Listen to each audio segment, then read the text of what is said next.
ಭಗವಂತ ಅವರನ್ನೊಮ್ಮೆ ಮುಖ್ಯಮಂತ್ರಿಯಾಗಿ ಸೇವೆ ಮಾಡೋ ಅವಕಾಶ ಕೊಡ್ಲಿ ಅಂತ ಹೇಳಿ ಅವ್ರ ಗುರುಗಳ ದಯೆಯಿಂದ ಅದು ಖಂಡಿತ ಆಗುತ್ತೆ ಅನ್ನೋದು ನನ್ನ ನಂಬಿಕೆ.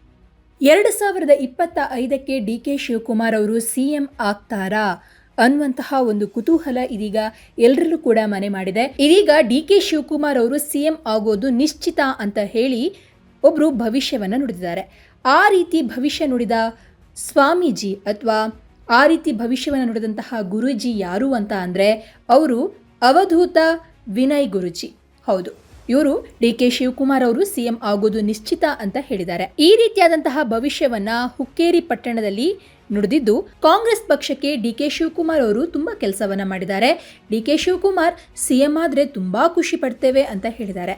ಇನ್ನು ನಾಟಕ ಇಲ್ಲದ ರಾಜಕಾರಣಿ ಡಿ.ಕೆ.ಶಿ ಅವರು ಯಾವುದೇ ನಾಟಕವನ್ನ ಮಾಡಲ್ಲ, ಅವರಿಗೆ ನಾಟಕ ಮಾಡೋಕ್ಕೆ ಬರಲ್ಲ ಅಂತ ಹೇಳಿದ್ದಾರೆ. ಇನ್ನು ವೈಕುಂಠ ಏಕಾದಶಿ ದಿನ ಅಂದ್ರೆ ನಿನ್ನೆ ವೈಕುಂಠ ಏಕಾದಶಿ ಇತ್ತು. ಈ ಸಂದರ್ಭದಲ್ಲಿ ನಾನು ಸಿಎಂ ಆಗ್ಲಿ, ಡಿ.ಕೆ. ಶಿವಕುಮಾರ್ ಅವರು ಮುಂದೆ ಸಿಎಂ ಆಗ್ಲಿ ಅಂತ ಹೇಳಿ ಪ್ರಾರ್ಥನೆಯನ್ನ ಮಾಡ್ತೇನೆ ಅಂತ ಹೇಳಿದ್ದಾರೆ.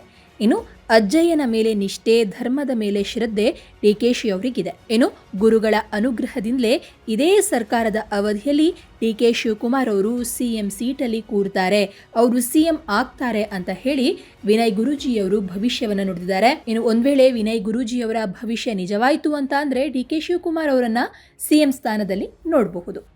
ಸಿದ್ದರಾಮಯ್ಯನವ್ರ ನಂತರ ಏನಾದ್ರು ಅವಕಾಶ ಸಿಗುತ್ತೆ ಅಂದ್ರೆ ಪಕ್ಷದಲ್ಲಿ ನಾವೆಲ್ಲ ನೋಡಿದ ಹಾಗೆ ತುಂಬಾ ಪಕ್ಷವನ್ನು ಒಟ್ಟುಗೂಡಿಸೋದ್ರಲ್ಲಿ ಎಲ್ಲ ನಾಯಕರು ಕೆಲಸ ಮಾಡಿದ್ದಾರೆ.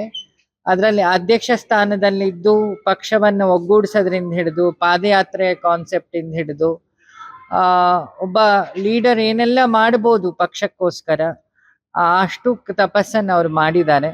ಸೊ ಅವರ ಗುರುನಿಷ್ಠೆ, ಅಜ್ಜಯ್ಯನ ಮೇಲಿರೋ ಗುರುನಿಷ್ಠೆ ಮತ್ತೆ ಹಿರಿಯರ ಮೇಲಿನ ಭಕ್ತಿ, ಯಾಕಂದ್ರೆ ಎಸ್.ಎಂ. ಕೃಷ್ಣ ಅವರು ಶರೀರ ಬಿಟ್ಟಾಗ ನಾವೆಲ್ಲ ಪ್ರತ್ಯಕ್ಷವಾಗಿ ಅದನ್ನು ನೋಡಿದ್ವಿ.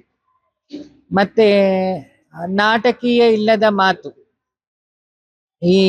ಮತ್ತೆ ಪಕ್ಷ ನಿಷ್ಠೆ, ಇದೆಲ್ಲ ನೋಡಿದಾಗ ನಮಗನ್ಸುತ್ತೆ ಭಗವಂತ ಅವರನ್ನೊಮ್ಮೆ ಮುಖ್ಯಮಂತ್ರಿಯಾಗಿ ಸೇವೆ ಮಾಡೋ ಅವಕಾಶ ಕೊಡ್ಲಿ ಅಂತ ಹೇಳಿ ಅವ್ರ ಗುರುಗಳ ದಯೆಯಿಂದ ಅದು ಖಂಡಿತ ಆಗುತ್ತೆ ಅನ್ನೋದು ನನ್ನ ನಂಬಿಕೆ.